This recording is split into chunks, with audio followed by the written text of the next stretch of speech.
નમસ્કાર, મારું નામ રેંકટભાઈ બાબુભાઈ પટેલ, પ્રાથમિક શાળા કુરેલિયા, તાલુકો વાંસદા, જિલ્લો નવસારી। હું શાળામાં સામાજિક વિજ્ઞાનના વિષય શિક્ષક તરીકે ફરજ બજાવું છું। સામાજિક વિજ્ઞાન વિષયમાં બાળકોને ઈસવીસન, રાજાઓના નામ અને કેટલીક વખત નકશાપૂર્તિના સ્થળોમાં પણ ઘણી ભૂલો થતી જોવા મળી, રસ ઓછો જોવા મળ્યો।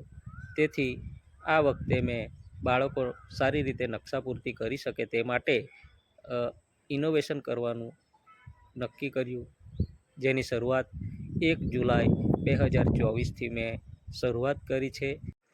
મારા ઇનોવેશનનું નામ છે વાહનોની નંબર પ્લેટ પરથી દુનિયાની સફર। તો આ પ્રોજેક્ટની શરૂઆતમાં સૌથી પહેલાં બાળકોને જુદા જુદા વ્હીકલના અથવા પોતાના ઘરે હોય તે વ્હીકલના નંબર પ્લેટના નંબરનો સરવાળો કરવા જણાવવામાં આવ્યું। બાળકોએ સરવાળો કર્યો। ત્યારબાદ બાળકોના મનમાં જે જીજે હોય, MH હોય, HR હોય, PB હોય, એ બધા અક્ષરો જે છે એ કોડ શું છે અથવા તો એનો શું મતલબ છે, અને આ પ્રશ્નના ઉદ્ભવથી મારા ઇનોવેશનની શરૂઆત થઈ। એ માટે બાળકોને પ્રાર્થના સંમેલનમાં પોતપોતાના વાહનના નંબર, આજુબાજુના વાહનના નંબર, પોતે આવતા જોયેલા વાહનોના નંબર વગેરે નોંધી લાવવા જણાવ્યું। એ બાળકો નોંધી પણ લાવ્યા। ત્યારબાદ એમને નકશા એવા આપવામાં આવ્યા કે જેમાં માત્ર કોડ નંબર લખેલા હોય જિલ્લાના કે રાજ્યના, અને એના આધારે બાળકોને એક કોડ અને નામ લખેલી યાદી પણ આપવામાં આવી, જેથી નવસારીનો હોય, ભરૂચનો હોય, વડોદરાનો હોય, અમદાવાદનો હોય કે પછી જમ્મુ કાશ્મીર, હરિયાણા, રાજસ્થાન, મધ્યપ્રદેશ કે અન્ય રાજ્યોનો હોય તે પોતપોતાના એક નંબર પ્લેટ આપવામાં આવી સ્કૂલમાંથી દરેક વિદ્યાર્થીઓને, અને એ પોતાનું સ્થળ શોધવા માટે જણાવવામાં આવ્યું। હવે એ લોકો સૌ પ્રથમ તો ગૂંચવાયા, પણ એમને હવે જે નકશો આપવામાં આવ્યો તેમાં કોઈ પ્રદેશનું, સ્થળનું, રાજ્ય, જિલ્લાનું કંઈ નામ લખવામાં આવ્યું નહોતું, માત્ર તેમાં કોડવર્ડ દર્શાવવામાં આવ્યો હતો, જેથી કરીને પોતાની નંબર પ્લેટ અને નકશાના કોડવર્ડ નંબર દ્વારા એમણે પોતપોતાનું જે નંબર પ્લેટ છે એનું સ્થાન શોધી બતાવ્યું। બાળકોને પણ ખૂબ મજા આવી।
ઘણા બધા બાળકોને એકસાથે નંબર પ્લેટ આપીને એમને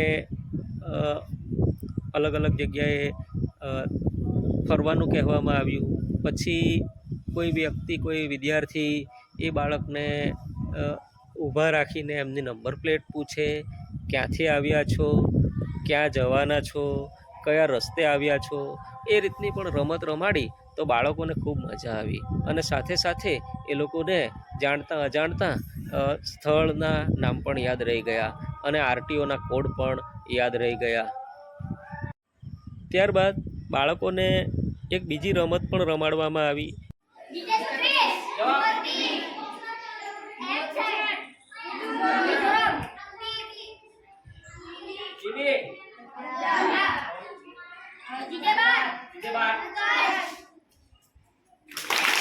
જેમાં બાળકો 2 ગ્રુપમાં વહેંચવામાં આવ્યા। એક ગ્રુપનું બાળક કોઈક સ્થાન નું પૂછે અને સામેવાળા ગ્રુપના વિદ્યાર્થીઓ એ સ્થાન શોધી બતાવે અને ત્યારબાદ બીજા ગ્રુપનો વારો આવે કે જે પણ એક સ્થળ સામેવાળી ટુકડીને પૂછે અને એ ટુકડીના મેમ્બર્સ પોતે સાચું સ્થળ બતાવે તો એવી રીતે એમને પોઈન્ટ આપીને પણ એમને રમતમાં રસ પડે એ રીતનું આયોજન કર્યું. એમને ખૂબ પ્રોત્સાહન મળ્યું, જેથી કરીને બાળકોએ નકશાપૂર્તિમાં ઇન્ટરેસ્ટ દર્શાવતા થયા. સાથે આ પ્રવૃત્તિનું મૂલ્યાંકન માટે મેં આ વાહન ક્યાંથી આવ્યું વગેરે જેવી પ્રવૃત્તિ કરાવી, નકશાપૂર્તિ કરાવી, વર્કશીટ દ્વારા પણ એમનું મૂલ્યાંકન કરવામાં આવ્યું.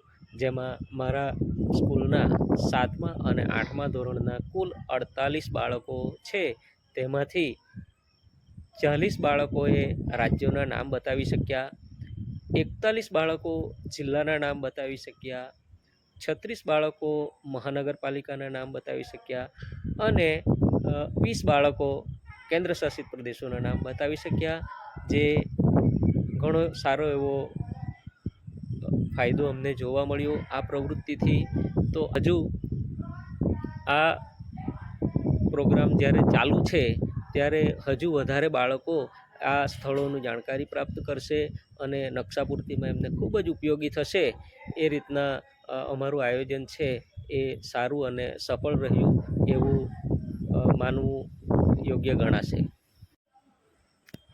આ પ્રવૃત્તિથી બાળકો હવે શાળાએ આવતા જતાં ટેલિવિઝન પર કે કોઈ પ્રવાસમાં ગયા હોય તો પણ એ વાહનોની નંબર પ્લેટ જુએ છે, એ જાણવા પ્રયત્ન કરે છે કે ક્યાંથી આવ્યું, કયા રાજ્યનું છે, કયા જિલ્લાનું છે અને બાળકો ખૂબ સારી રીતે સ્થળો વિશે જાણકારી પ્રાપ્ત કરતા થયા.